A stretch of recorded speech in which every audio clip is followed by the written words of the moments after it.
네, 반갑습니다. 시애틀 우서방입니다. 오늘부터 3주 동안 이제 태평양 바다 쪽으로 한번 가보겠습니다. 그래서 이제 그 해변과 같이 있는 유명한 명소를 가볼 텐데요.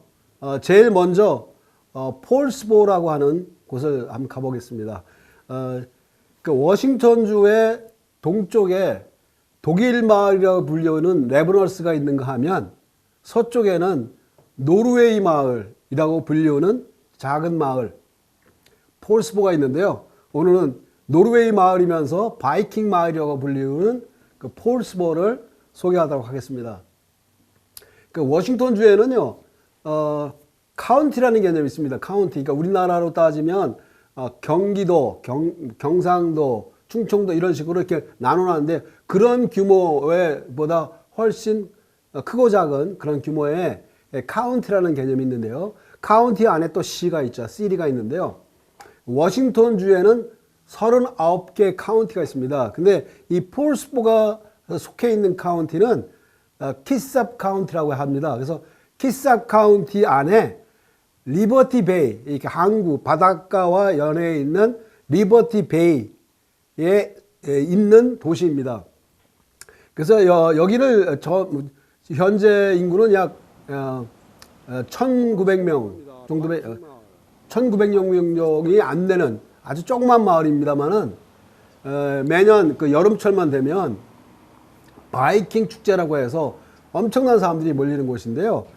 이 마을의 그 가장 특징은 뭐냐면 그 수상의 관계, 그러니까 카약, 보트, 요트, 수상보트와 관계된 모든 스포츠를 즐길 수 있을 뿐 아니라 그 바이킹의 진면목, 그야말로 노르웨이 사람들이 바이킹으로 어떻게 살았는지를 축제 때 볼 수 있을 뿐 아니라 평상시에도 노르웨이 사람들이 어떻게 살고 있는가를 그대로 그냥 그야말로 노르웨이 사람들이 이민 와서 정착한 곳이기 때문에요. 정말로 아기자기한 마을이고요. 불과 그 입구에 마을 입구에서 마을 끝까지는 불과 2km 정도밖에 안 되는 거리지만 그 안에 크고 작은 상점들 안에 그야말로 별별 것이 다 있습니다. 그래서 이 마을을 갈 때마다 저는 개인적으로 그 소망하게 되는 게 뭐냐면요. 왜 코리안들은 아메리카에 살고 있는 한국 사람들은 이런 마을을 만들 생각을 안 하고 있을까? 또는 이제는 만들 때가 됐다라는 생각을 하게 됩니다. 그러면 이제 천천히 이 마을에 대한 소개를 해드리겠습니다. 이 사람들이 이곳에 처음에 온 곳은요, 1880년경에 이제 그 왔는데요. 이 미국에서는요, 마을이 형성되면 제일 먼저 필요한 것이 뭐냐면 우체국을 설립하는 겁니다. 그러니까 우체국은 포스트 오피스를 설립하는 건데, 왜냐하면요, 포스트 오피스가 설립이 돼야만 거기에 포스트 오피스를 통해서 편지, 물건, 모든 것이 운송 시스템이 편지를 비롯한 각종 물품들이 배달을 될 수가 있기 때문에, 요즘에는 택배라는 게 있지만 그 시대에는 택배라는 게 없었기 때문에 우체국이 설립돼야지만 이게 마을이 형성되는 겁니다. 그래서 마을의 설립에 제일 먼저 조건이 뭐냐면 포스트 오피스를 세우는 건데, 그때 그 포스트 오피스를 세울 때 이 마을을요, 그 폴 플레이스, 그러니까 폴이 사는 곳이라는 마을로 했었는데, 이걸 연방정부에서 잘못 알아들어서 이게 폴스보가 된 겁니다. 아이러니하죠. 폴스 플레이스가 폴스보가 났다는 이제 그렇게 돼서 폴스 플레이스가 폴이 사는 곳이라는 지명을 했는데, 이 사람들이 연방정부에서 그때는 그 전화라는 게 없었기 때문에, 그때는 모리스보로 해서 했기 때문에 폴스 플레이스가 폴스보가 된 것입니다. 아무튼 그래서 이 마을이 포스트 오피스로 연방정부에서 승인해 갖고 이제 그 도시의 형태로 된 것은 1900년 초입니다. 그래서 현재는 19,000명밖에, 그러니까 19,000이 아니라 1,900명밖에 안 되는 조그만 마을이지만 그야말로 별의별 것이 다 있습니다. 그래서 이곳을 가는 방법은 두 가지 방법이 있는데요. 시애틀 북쪽에 에드먼즈라는 곳에서 페리를 타고 30분을 건너가면 킹스턴이라는 곳이 나옵니다. 그래서 킹스턴에서 부터 GPS를 켜고 가면 약 30분 정도 가게 되면 이제 그 폴스보 올드 타운을 가게 됩니다. 그래서 폴스보가 지금 굉장히 익스팬드가 됐기 때문에 굉장히 커졌기 때문에 올드 타운을 가야 되는데요. 가는 방법은 그 폴스보를 치면서 거기에 마을의 중심에 있는 수족관을 치면 되는데요. 그 수족관 안에 그 전시된 그 안에 제일 앞에 뭐가 있냐면 문어가 전시가 되어 있습니다. 문어. 큰 문어가 동상으로 되어 있는데요. 그곳을 치면은 바로 폴스보 올드 타운이 나옵니다. 그래서 거기를 중심으로 해서 그 오른쪽 왼쪽을 보게 되는데요. 재밌는 것은 오른쪽에는 식당과 초콜릿 상점, 근데 초콜릿 상점 앞에 바이킹 시대에 그 썼던 범선, 엄청난 범선이 벽화로 그려 있습니다. 그 다음에 그걸 지나게 되면 빵가게 있는데요. 술시라는 그 빵가게가 있는데요. 거기는 항상 3, 40명씩 라인을 앞에 있습니다. 그 줄을 서서 빵가게에서 빵을 사려고 기다리는 사람이 줄 서 있는데요. 그 모습을 보면 마치 그 시애틀 다운타운의 스타벅스 커피점에서 스타벅스에서 팔고 있는 그 정통적인 머그, 컵을 사려고 줄 서 있는 거하고 똑같이 이 사람들은 머그를 살라는 게 아니라 빵을 살라고 그러는데요. 재밌는 것은 빵가게 들어가면 어른 얼굴보다 더 큰 도넛을 팝니다. 그러니까 이건 도넛이라기보다는 피자 크기의 만한 그 빵을 파는데요. 다양한 빵을 파는데요. 이 사람들이 그 북구라파의 그 북유럽의 특징은 그 항상 안개가 끼고 비가 많이 오고 해양성 기후이기 때문에 아침에 그 슈거가 잔뜩, 그러니까 설탕이 잔뜩 묻은 그 빵을 먹어야 그 에너지를 소비할 수 있기 때문에 모든 빵들이 엄청 달입니다. 그래서 초콜릿을 좋아하고 그 크림이나 슈거가 많이 들어간 빵을 좋아하는 이유가 그 아침에 그 고칼로리의 그 음식을 먹어야만 견딜 수가 있기 때문에 이 사람들은 굉장히 달고 설탕이 그 다른 음식들을 많이 좋아합니다. 그리고 이제 그 빵가게 지나가게 되면 다양한 앤틱 스토어가 있는데요. 이 가격이 만만치가 않습니다. 제가 지난주에 다녀왔는데요. 하나 집어서 제일 먼저 이제 호기심에 좋은 물건을 집는 순간 이제 두 가지 반응이 있죠.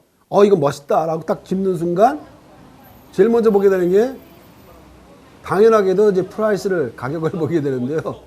이게 그냥 살 수 있는 가격들이 아닙니다. 거의 뭐 앤틱에 가깝습니다. 조그마한 조각 하나가 기본이 100불 이상이고요. 좀 좋다 싶으면요. 700불, 800불 합니다.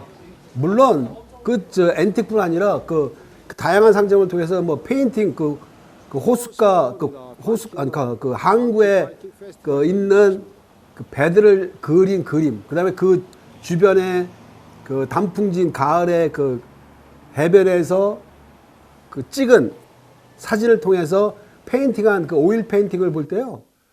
정말 엄청난 가격입니다. 그래서 이거는 웬만한 사람들은 아이 쇼핑에 그쳐야 될 정도로 엄청난 가격인데요.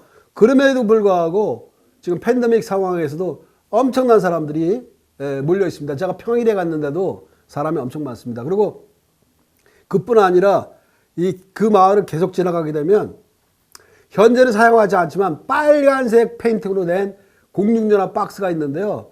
마치 그 영화의 한 장면처럼 나옵니다. 그래서 제가 이 폴스보를 가시는 분들한테 추천할 건 뭐냐면 우리가 누구나 갖고 있는 그 셀룰러폰을 가지고요. 서로 각자 사진을 찍어주는 겁니다. 그래서 찍는 그 방법을 잠깐 소개하면요. 한 장면을 동영상을 찍을 때 3초 이상, 7초 이상을 찍지 말고요. 3초에서 7초 사이를 찍고 말하면서 찍고 이렇게 찍다 보면 자, 조금 전에 말씀드린 마을 입구에 문어가 있는 수족관 같이 된 곳, 그 다음에 그 옆에 식당, 그 다음에 초콜릿 가게, 그러니까 바이킹 시대에 썼던 그 범선이 그려져 있는 그 초콜릿 상점, 그 다음에 빵 가게, 술시라는 빵 가게, 그 다음에 거길 지나게 되면 빨간색 페인팅으로 되어 있는 정말 멋진 공중전화 박스. 물론 현재는 그 공중전화가 없습니다. 왜냐하면 지금은 너도나도 셀룰러폰을 갖고 있기 때문에 가보니까 그 전화기는 없더라고요. 근데 바깥의 모양이 너무나 멋있습니다. 그래서 제가 찍어왔는데요. 거기를 지나가게 되면 바로 한 바퀴 돌아서 길 건너편을 건너가게 됩니다. 건너와서 다시 그 처음 갔던 곳으로 오게 되면 거기부터 또 다른 앤틱 가게와 바닷가 길로 연결되고요. 그 다음에 여기는 또 책방부터 시작해서 호숫가까지 연결되는데요. 그 공중전화 박스가 있는 그것을 지나가게 되면 축제의 한마당이 열리는 마당이 나오면서 쇠로 만든 바이킹 동상이 있는데요. 시애틀 시셜베이에 있는 바이킹은 멋지게 투구를 해갖고 동상을 세웠는데요. 이곳은 폴스보에는 그냥 바닥에 사람 크기와 정상적인 키 모양으로 이렇게 세워놨기 때문에 이렇게 웅장해 보이지는 않습니다. 그러나 이제 투구를 입고 칼을 든 모양의 바이킹이 이렇게 딱 우리 어른 크기와 똑같은 그 당시에 바이킹의 크기하고 똑같이 만들어놨기 때문에 오히려 더 친근감이 듭니다. 그래서 들고요. 그 다음에 바닷가로 연결된 데는 보드워크도 됐고 나무 판자로 해서 2명 이상이 활보할 수 있게끔 바닷가 길까지 쭉 연결되어 있습니다. 거기를 지나가게 되면 숲길로 연결되고요. 그 다음에 이제 또 재밌는 것은 그 주변에 그 음료를 좋아하시는 분들은 맥주집이 이렇게 있습니다. 그러니까 오픈되어 있는 맥주집이 있고요. 또 다양한 식당들이 있는데요. 너무 좋은 것은 이게 뭐냐면 이 폴스보의 특징이 뭐냐면 바이킹 마을의 그 실상을 그대로 느낄 수 있고요. 가장 많이 눈에 띄는 것은 당연하게도 노르웨이 깃발입니다. 노르웨이 깃발. 네. 그래서 이제 그 파란색 십자가 모양의 빨간색 바탕으로 있는 노르웨이 깃발이 있다는 것고요. 그 다음에 여기를 폴스보를 보신 다음에 이 가까운 곳에 한국 교포가 운영하는 희망농원이라고 있습니다. 네.